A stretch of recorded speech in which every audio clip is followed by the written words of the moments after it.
নমস্কাৰ বন্ধুসকল, স্বাগতম জনাইছোঁ মোৰ চেনেল কেৰিয়াৰলৈ। তো বন্ধুসকল, ফাইনেলি অসম পুলিচৰ যিটো আপোনাৰ EWS কেণ্ডিডেট যিসকল হয় তেখেতসকলৰ আপোনাৰ ডকুমেণ্ট যিটো EWS চাৰ্টিফিকেটখন আপলোড দিব দিছে। তো বন্ধুসকল, অলৰেডি যোৱাকালিৰ পৰা ষ্টাৰ্ট হৈ গৈছে আপোনাৰ আপলোড দিয়া। আজি আমি চাম আপুনি কেনেকৈ এইখন আপলোড দিব যদি আপুনি এজন EWS কেণ্ডিডেট হয়। ঠিক আছে। তো বন্ধুসকল, আপুনি প্ৰথমতে আপোনাৰ মোবাইল বা কম্পিউটাৰ ব্ৰাউজাৰত অন কৰি আপুনি SLPRB বুলি মাৰিব, slprb.assam.in নাইবা SLPRB মাৰিব। ঠিক আছে।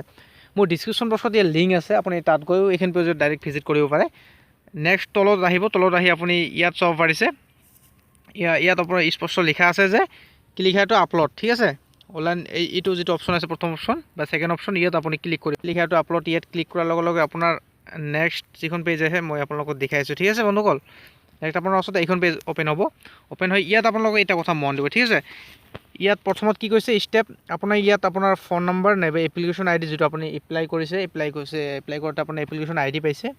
ঠিক আছে। এইটো ID নাইবা ইমেইল ID যিকোনো এটা আপুনি ইয়াত বহাই লগ ইন কৰিব। তাৰপিছত কি কৈছে, লগ ইন কৰাৰ পিছত আপোনাৰ 1 নম্বৰ ষ্টেপ কি দিছে, আপোনাৰ 2 নম্বৰ ষ্টেপ কি দিছে, আপোনাৰ ডেট অফ বাৰ্থটো ইয়াত এণ্টাৰ কৰিব লাগিব। ঠিক আছে। 3 নম্বৰ ষ্টেপত কি দিছে, আপলোড আপোনাৰ EWS চাৰ্টিফিকেটখন আপলোড দিব লাগিব। আৰু 4 নম্বৰ ছাবমিট বটনত ক্লিক কৰিব লাগিব। অৰ্থাৎ বন্ধুসকল, ইয়াত বেছি ভেজাল নাই।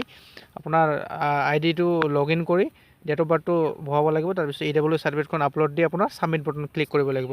নেক্সট তলত যদি নোটখিনি যিখিনি দিছে এইখিনি আমি পঢ়িম। কি কৈছে ইয়াত, এটা কথা ভালকৈ কৈছে, আপোনালোকে মন দিব। যিসকলে ইয়াত আপোনাৰ 23 ডিচেম্বৰ 2019 পৰা 6 জানুৱাৰী 2020 ভিতৰত এপ্লাই কৰিছে। অৰ্থাৎ বন্ধুসকল, অসম পুলিচৰ প্ৰথমতে আপোনাৰ 2018 যিটো এপ্লাই হৈছে, আপোনাৰ 4000 ছামথিং ভেকেঞ্চি ওলাইছিল। ইয়াত যিসকল EWS কেণ্ডিডেট বা যিসকল কেণ্ডিডেট এপ্লাই কৰিছে, ঠিক আছে, তেখেতসকলৰ কাৰণে নহয়। যিসকল নতুনকৈ এপ্লাই কৰিল 23 ডিচেম্বৰৰ পৰা আৰম্ভ কৰি আপোনাৰ জানুৱাৰীৰ 6 তাৰিখ পৰ্যন্ত যিসকল নতুনকৈ এপ্লাই কৰিল EWS কেণ্ডিডেট, তেখেতসকলেহে ডকুমেণ্টখিনি আপলোড দিব লাগিব। হয় বন্ধুসকল, আগতে এপ্লাই কৰাখিনিৰ কাৰণে প্ৰয়োজন নহয় ডকুমেণ্ট আপলোড দিয়া। নতুনকৈ যিখিনি এপ্লাই কৰিল ইয়াৰ কাৰণে আপোনাৰ ডকুমেণ্টখিনি আপলোড কৰি দিব লাগিব। ঠিক আছে।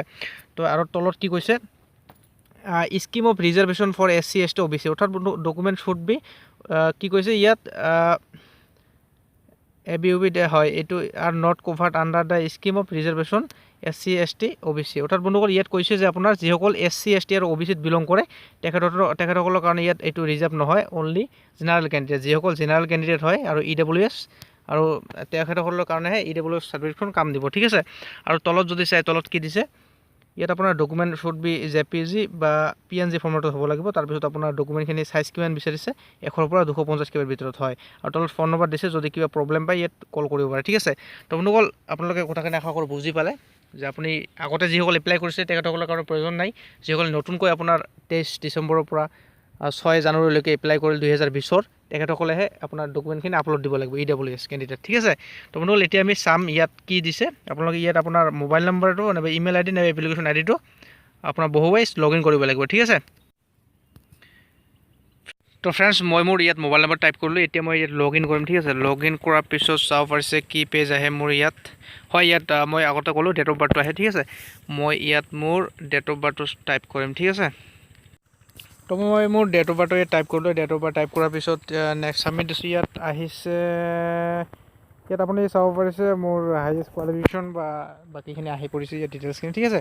এতিয়া মই ইয়াত অপশ্যন চাব পাৰিছে, আপোনালোকে কি দিছে, do you have EWS certificate, যদি আছে য়েছ কৰি দিব, নহ'লে ন দিব। ঠিক আছে। ন দিওঁতো নহ'ব, যিহেতু আপোনাক চাৰ্টিফিকেটখন আপলোড কৰি দিব লাগিব। ঠিক আছে। আপুনি য়েছ কৰিব।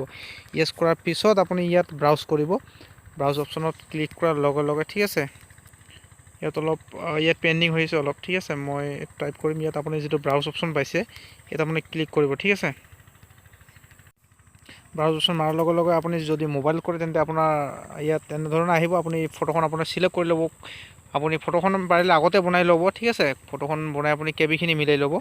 মিলাই লোৱাৰ পিছত আপুনি ইয়াত ফটোখন আপোনাৰ আপলোড দি দিব। টিপিৰ লগত আপলোড হৈ আপুনি ইয়াত যিটো ছাবমিট অপশ্যন পাইছে তলত, ইয়াত আপুনি ছাবমিটত ক্লিক কৰিব। ছাবমিটত ক্লিক কৰাৰ লগে লগে আপোনাৰ কামখিনি হৈ যাব। ঠিক আছে। মই নকৰিম, যিহেতু মই ছাবমিট নকৰোঁ। ঠিক আছে।